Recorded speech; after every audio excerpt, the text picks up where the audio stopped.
ओम शांति। आज 5 सितंबर 2024 की साकार मधुर महावाक्य है।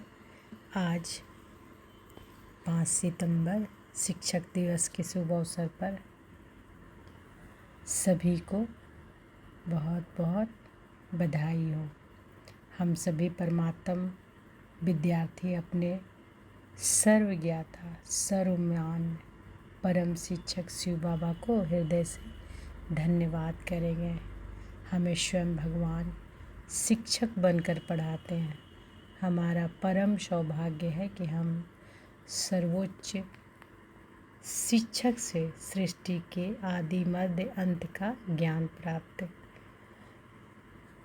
कर सर्वोत्तम देवी देवता बन रहे हैं। यह सर्वोच्च शिक्षा सारे कल्प में उपलब्ध नहीं, केवल पुरुषोत्तम संगम युग में स्वयं शिव परमात्मा ब्रह्मा तन में अवतरित होकर हमें विकारी से निर्विकारी बनने की रूहानी शिक्षा देते हैं, हमें मास्टर शिक्षक बनाते हैं। तो बाबा को बहुत बहुत शिव बाबा को हृदय से धन्यवाद करेंगे कि शुक्रिया बाबा जो हमें आप टीचर बनकर हमें पढ़ा रहे हैं। और आज सद्गुरुवार है, तो सद्गुरुवार की आज पूरा दिन अनुभव करते रहेंगे कि बाबा का वरदहस्त हमारे सिर पर है और बाबा ने बहुत ही अच्छा वरदान दिया है। तो आज की मधुर महावाक्य में बाबा बोले, मीठे बच्चे, तुम्हें यहाँ प्रवृत्ति मार्ग का लव मिलता है, क्योंकि बाप दिल से कहते हैं मेरे बच्चे। बाप से वर्षा मिलता है, यह लव देहधारी गुरु नहीं दे सकते। तुम्हें यहाँ प्रवृत्ति मार्ग का लव मिलता है, क्योंकि बाप दिल से कहते हैं मेरे बच्चे। बाप से वर्षा मिलता है, यह लव देहधारी गुरु नहीं दे सकते। प्रश्न है, जिन बच्चों की बुद्धि में ज्ञान की धारणा है, सुरूढ़ बुद्धि है, उनकी निशानी क्या होगी? जिन बच्चों की बुद्धि में ज्ञान की धारणा है, सुरूढ़ बुद्धि है, उनकी निशानी क्या होगी? उत्तर है, उन्हें दूसरों को सुनाने का शौक़ होगा। उनकी बुद्धि मित्र संबंधियों आदि में भटकेगी नहीं। सुरूढ़ बुद्धि जो होते हैं वह पढ़ाई में कभी उबासी आदि नहीं लेंगे, स्कूल में कभी बंद करके नहीं बैठेंगे। जो बच्चे तवाई होकर बैठते हैं, जिनकी बुद्धि इधर उधर भटकती रहती, वह ज्ञान को समझते ही नहीं। उनके लिए बाप को याद करना बड़ा मुश्किल है। ओम शांति। यह है बाप और बच्चों का मेला, गुरु और चेले अथवा शिष्यों का मेला नहीं है। यह किस चीज़ की मेला है? बाप और बच्चों की। इन गुरु लोगों की दृष्टि रहती है कि यह हमारे शिष्य हैं अथवा फॉलोवर्स या जिज्ञासु हैं। हल्की दृष्टि हो गई ना, वह उस दृष्टि से ही देखेंगे, आत्मा को नहीं वह देखते हैं, शरीरों को। और वह चेले भी देह अभिमानी होकर बैठते हैं, उनको अपना गुरु समझते हैं। दृष्टि ही वह रहती है कि हमारा गुरु है, गुरु के लिए रिगार्ड रखते हैं। यहाँ तो बहुत फ़र्क है। यहाँ बाप ही बच्चों का रिगार्ड रखते हैं, जानते हैं इन बच्चों को पढ़ाना है। यह सृष्टि चक्र कैसे फिरता है, बेहद की हिस्ट्री ज्योग्राफी बच्चों को समझानी है। तो हम सबों को निशा होनी चाहिए ना कि हमें पढ़ाने वाला स्वयं कौन है? परमपिता परमात्मा। और हम सब क्या हैं? गॉडली स्टूडेंट है। तो बाबा कहते हैं कि यह सृष्टि चक्र कैसे फिरता है, बेहद की हिस्ट्री ज्योग्राफी बच्चों को समझानी है। उन गुरुओं के दिल में बच्चे का लव नहीं होगा। बाप के पास तो बच्चों का बहुत लव रहता है, और बच्चों का भी बाप पर लव रहता है। लव यानी प्रेम रहता है। तुम जानते हो कि बाबा तो हमको सृष्टि चक्र का ज्ञान सुनाते हैं। वह क्या सिखाते हैं? आधा कल्प शास्त्र आदि सुनाते हैं। भक्ति के कर्म कांड करते, गायत्री संध्या आदि सिखाते रहते हैं। यह तो बाप आया हुआ है, अपना परिचय दे रहे हैं। हम बाप को बिल्कुल नहीं जानते थे, सर्वव्यापी ही कह देते थे। कभी भी पूछो परमात्मा कहाँ है तो झट कहेंगे वह तो सर्वव्यापी है।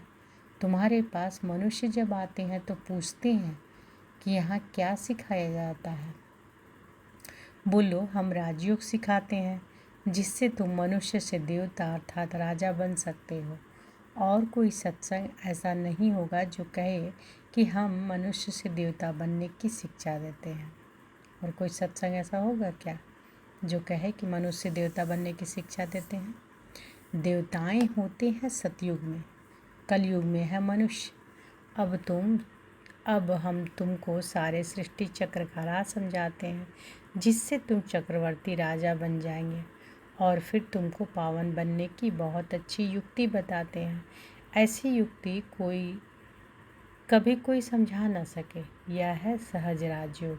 बाप है पतित पावन, वह सर्वशक्तिमान भी है, तो उनको याद करने से ही पाप भस्म होंगे, क्योंकि योग अग्नि है ना। तो यहाँ नई बात सिखलाते हैं। यह ज्ञान मार्ग है। ज्ञान सागर एक ही बाप होता है। ज्ञान सागर कौन है? परमपिता परमात्मा। ज्ञान और भक्ति अलग अलग है। ज्ञान सिखाने के लिए बाप को आना पड़ता है, क्योंकि वही ज्ञान का सागर है। वह खुद आकर अपना परिचय देते हैं कि मैं सबका बाप हूँ। ब्रह्मा द्वारा सारी सृष्टि को पावन बनाता हूँ। पावन दुनिया है सतयुग, पतित दुनिया है कलयुग। तो सतयुग आदि, कलयुग अंत का यह है संगम युग। तो सतयुग आदि और कलयुग अंत का यह है संगम युग। इनको लीप युग कहा जाता है। तो लीप युग किसे कहा जाता है? सतयुग आदि और कलयुग अंत का यह है संगम युग, और इस लीप युग को कहा जाता है, इसको ही लीप युग कहा जाता है। इसमें हम जंप मारते हैं। कहाँ? पुरानी दुनिया से नई दुनिया में जंप मारते हैं। वह तो सीढ़ी से आहिस्ते आहिस्ते नीचे उतरते हैं। यहाँ तो हम छीछी दुनिया से नई दुनिया में एकदम जंप मारते हैं, सीधा चले जाते हैं ऊपर। पुरानी दुनिया को छोड़ हम नई दुनिया में जाते हैं। यह है बेहद की बात। बेहद की पुरानी दुनिया में ढेर मनुष्य हैं। नई दुनिया में तो बहुत थोड़े मनुष्य होते हैं, जिसको स्वर्ग कहा जाता है। वहाँ सब पवित्र रहते हैं। कलयुग में है सब अपवित्र, अपवित्र रावण बनाते हैं। यह तो सबको समझाते हैं कि तुम अब रावण राज्य अथवा पुरानी दुनिया में हो। असल में राम राज्य में थे, जिसको स्वर्ग कहा जाता था। फिर कैसे 84 का चक्र लगाकर नीचे गिरे हो, सो तो हम बता सकते हैं। जो अच्छे समझदार होंगे वह झट समझेंगे। जिसको बुद्धि में नहीं आएगा वह तो तवाई के मिसल इधर उधर देखते रहेंगे। तो बाबा क्या करें कि जो बच्चे समझदार होंगे वह तो झट समझेंगे, और जिसको बुद्धि में नहीं आएगा वह तो तवाई के मिसल इधर उधर देखते रहेंगे, अटेंशन से सुनेंगे नहीं। कहते हैं ना कि तुम तो जैसे तवाई हो। सन्यासी लोग भी जब कथा बैठ सुनाते हैं तो कोई झुटका खाते हैं या अटेंशन और तरफ रहता है, तो अचानक उनसे पूछते हैं क्या सुनाया। बाप भी सबको देखते रहते हैं। कोई तवाई में तो नहीं बैठे हैं। अच्छे सुरुड बच्चे जो होते हैं वह पढ़ाई में कभी उबासी आदि नहीं लेंगे। स्कूल में कभी कोई आंखें बंद करके बैठे, यह तो कायदा नहीं। कुछ भी ज्ञान को समझते नहीं। बाप को याद करना उन्हों के लिए बड़ा मुश्किल है। फिर पाप कैसे कटे? सुरुड बुद्धि तो अच्छी रीति से धारण कर औरों को सुनाने का शौक रखते हैं। ज्ञान नहीं है तो बुद्धि मित्र संबंधियों की तरफ भटकती रहती है। यहाँ तो बाप कहते हैं कि और सब कुछ भूल जाना है, पिछाड़ी में कुछ भी याद ना आए। बाबा ने सन्यासियों आदि को देखा हुआ है जो पक्के ब्रह्म ज्ञानी होते हैं। सवेरे ऐसे बैठे बैठे ब्रह्म महतत्व को याद करते करते शरीर छोड़ देते हैं। उनको शांति का प्रवाह बहुत होता है। अब वह ब्रह्म में लीन तो हो न सके, फिर भी माता के गर्भ से जन्म लेना पड़ता है। बाप ने समझाया है कि वास्तव में महात्मा तो श्री कृष्ण को कहा जाता है। मनुष्य तो बिगर अर्थ समझे ऐसे ही कह देते हैं। बाप समझाते हैं तो महात्मा किसको कहा जाता है? बाबा क्या कह रहे हैं कि बाबा ने क्या समझाया कि वास्तव में महात्मा तो श्री कृष्ण को कहा जाता है। मनुष्य तो बिगर अर्थ समझे ऐसे ही कह देते हैं। बाप समझाते हैं श्री कृष्ण है संपूर्ण निर्विकारी, परंतु उनको सन्यासी नहीं देवता कहा जाता है। सन्यासी कहना व देवता कहना उनका भी अर्थ है। वह यह देवता कैसे बना? सन्यासी से देवता बना। बेहद का सन्यास किया फिर चले गए नई दुनिया में। वह तो हद का सन्यास करते हैं, बेहद में जा न सके, हद में ही पुनर्जन्म लेना पड़े विकार से। बेहद का मालिक बन न सके, राजा रानी कभी बन न सके, क्योंकि उन्हों का धर्म ही अलग है। सन्यास धर्म देवी देवता धर्म नहीं है। बाप कहते हैं कि मैं अधर्म विनाश कर देवी देवता धर्म की स्थापना करता हूँ। विकार भी अधर्म है ना, इसलिए बाप कहते हैं इन सबको विनाश और एक आदि सनातन देवी देवता धर्म की स्थापना करने मुझे आना पड़ता है। भारत में जब सतयुग था तो एक ही धर्म था, वही धर्म फिर अधर्म बनता है। अब तुम फिर से आदि सनातन देवी देवता धर्म स्थापन कर रहे हो। जो जितना पुरुषार्थ करेंगे उतना उच्च पद पाएंगे। अपने को आत्मा निश्चय करना है। भल गृहस्थ व्यवहार में रहो, उसमें भी जितना हो सके उठते बैठते या पक्का करो। जैसे भक्त लोग सवेरे उठकर एकांत में बैठ माला जपते हैं, तुम तो सारे दिन का हिसाब निकालते हो। फलाने समय इतनी याद रही, सारे दिन में इतना समय याद रही, टोटल निकालते हो। वह तो सवेरे उठकर माला फेरते हैं। भल कोई सच्चे भक्त नहीं होते हैं। कईयों की बुद्धि तो बाहर कहाँ कहाँ भटकती रहती है। अभी तुम समझते हो भक्ति से फ़ायदा कुछ भी नहीं मिलना है। यह तो है ज्ञान जिससे बहुत फ़ायदा होता है। अभी तुम्हारी यह चढ़ती कला। बाप घड़ी घड़ी कहते हैं मन मना भव। गीता में भी अक्षर है, परंतु उसका अर्थ कोई भी सुना नहीं सकेंगे, जवाब देने आएगा ही नहीं। वास्तव में उसका अर्थ लिखा हुआ भी है। अपने को आत्मा समझ, देह के सब धर्म छोड़ मामेकम याद करो। भगवान वाच है ना, परंतु उनकी बुद्धि में है श्री कृष्ण भगवान। वह तो देहधारी पुनर्जन्म में आने वाला है ना, उनको भगवान कैसे कह सकते हैं? तो सन्यासी आदि किसी को भी दृष्टि बाप और बच्चों की नहीं हो सकती।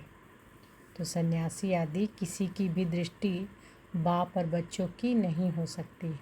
भल गांधी जी को बापू जी कहते थे, परंतु बाप बच्चों का संबंध नहीं कहेंगे। वह तो फिर भी साकार हो गया ना। तुमको तो समझाया है कि अपने को आत्मा समझो। इसमें जो बाप बैठा है वह है बेहद का बापूजी। लौकिक और पारलौकिक दोनों बाप से वर्षा मिलता है।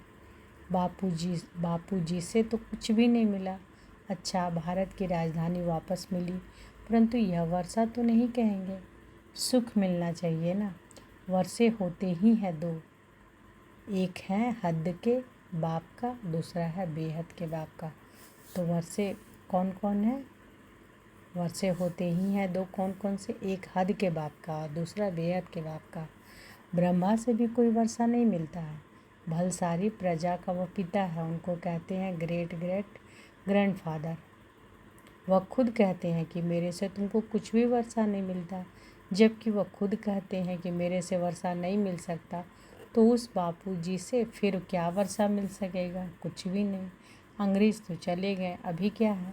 भूख हड़ताल, पिकेटिंग, स्ट्राइक आदि होती रहती, कितनी मारामारी होती रहती है, कोई का डर नहीं है। बड़े बड़े ऑफिसर्स को भी मार देते हैं, सुख के बजाय, और दुख है। तो बेहद की बात यहाँ ही है।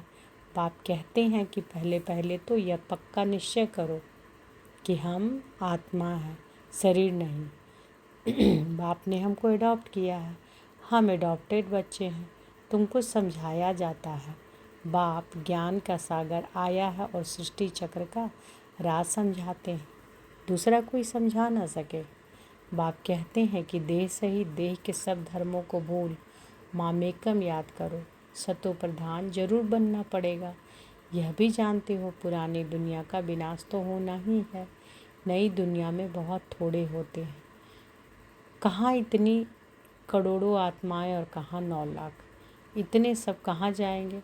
अब तुम्हारी बुद्धि में है कि हम सब आत्माएं ऊपर में थी, फिर यहाँ आई है पार्ट बजाने। आत्मा को ही एक्टर कहेंगे।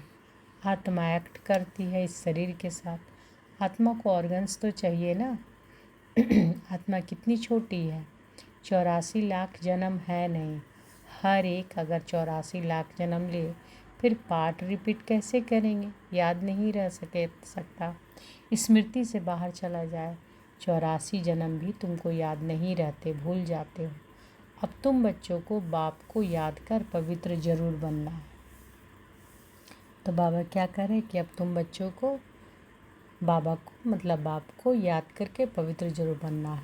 इस योग अग्नि से ही विकर्म विनाश होंगे, यह भी निश्चय है। बेहद के बाप से बेहद का वर्षा हम कल्प कल्प लेते हैं। अब फिर स्वर्गवासी बनने के लिए बाप ने कहा है कि माँ में कम याद करो, क्योंकि मैं ही पतित पावन हूँ। तुमने बाप को पुकारा है ना, तो अब बाप आए हैं पावन बनाने।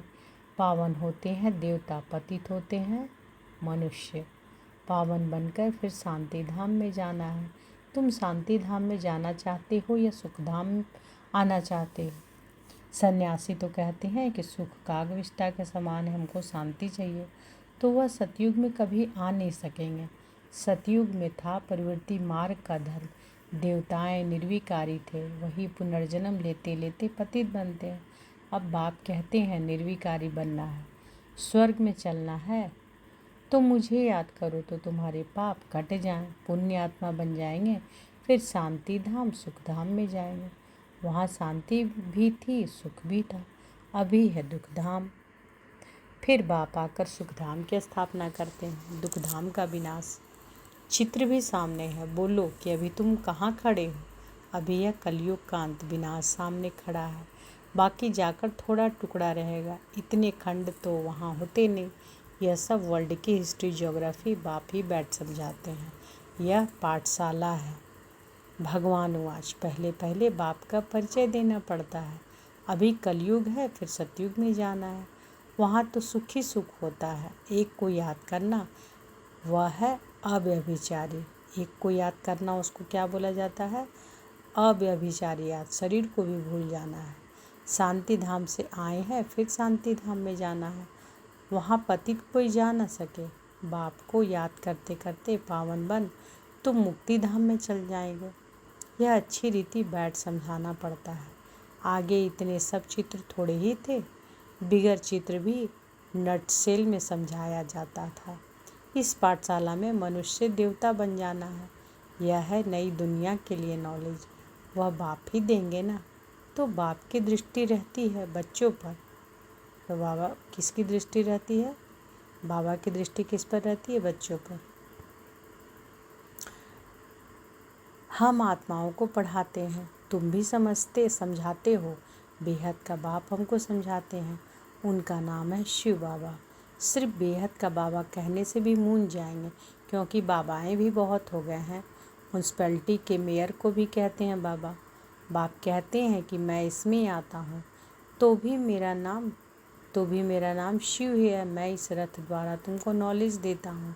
इनको अडॉप्ट किया है, इनका नाम रखा है प्रजापिता ब्रह्मा। इनको ही मेरे से वर्षा मिलता है। अच्छा, अब बाबा का याद प्यार लीजिए। मीठे मीठे सिक्के लदे बच्चों प्रति माता पिता बाप दादा का याद प्यार और गुड मॉर्निंग। रूहानी बाप की रूहानी बच्चों को नमस्ते। हम सब रूहानी बच्चों की रूहानी माता पिता बाप दादा को याद प्यार, गुड मॉर्निंग और नमस्ते नमस्ते नमस्ते। शुक्रिया बाबा, शुक्रिया। धारणा के लिए मुख्य सार पहला है, अभी पुरानी दुनिया से नई दुनिया में जंप देने का समय है। अभी पुरानी दुनिया से नई दुनिया में जंप देने का समय है। इसलिए इस पुरानी दुनिया से बेहद का संन्यास करना है। इसे बुद्धि से भूल जाना है। दूसरा, पढ़ाई पर पूरा अटेंशन देना है। स्कूल में आंखें बंद करके बैठना यह कायदा नहीं है। ध्यान रहे, पढ़ाई के समय बुद्धि इधर उधर ना भटके, उबासी ना आए। जो सुनते जाए वह धारण होता जाए। आज बाबा वरदान दिए हैं, तो अनुभव करें कि बाबा का वरद हस्त हमारे सिर पर है और बाबा ने वरदान दिया, रूहानी नशे द्वारा पुरानी दुनिया को भूलने वाले स्वराज्य सो विश्वराज्य अधिकारी भव। रूहानी नशे द्वारा पुरानी दुनिया को भूलने वाले स्वराज्य सो विश्वराज्य अधिकारी भव। संगम युग पर जो बाप के वर्षे के अधिकारी हैं वही स्वराज और विश्वराज्य अधिकारी बनते हैं। आज स्वराज्य है, कल विश्व का राज्य होगा। आज कल की बात है। ऐसे अधिकारी आत्मा रूहानी नशे में रहती है और नशा पुरानी दुनिया सहज भुला देता है। अधिकारी कभी कोई वस्तु के, व्यक्ति के संस्कार के अधीन नहीं हो सकते। उन्हें हद की बातें छोड़नी नहीं पड़ती, स्वतः छूट जाती है। स्लोगन है, हर सेकेंड, हर श्वास, हर खजाने को सफल करने वाले ही सफलता मूर्त बनते हैं। हर सेकेंड, हर श्वास, हर खजाने को सफल करने वाले ही सफलता मूर्त बनते हैं, सफलता मूर्त बनते हैं। तो आज के मधुर महावाक्य में बाबा क्या बोले कि तुम्हें यहाँ प्रवृत्ति मार्ग का लव मिलता है, क्योंकि बाप दिल से कहते हैं मेरे बच्चे, बाप से वर्षा मिलता है। यह लव देहधारी गुरु नहीं दे सकते।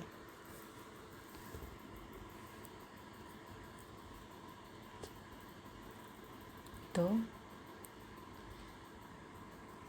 बाबा को शुक्रिया करेंगे। शुक्रिया मेरे परम पिता, मेरे टीचर, मेरे सतगुरु, शुक्रिया।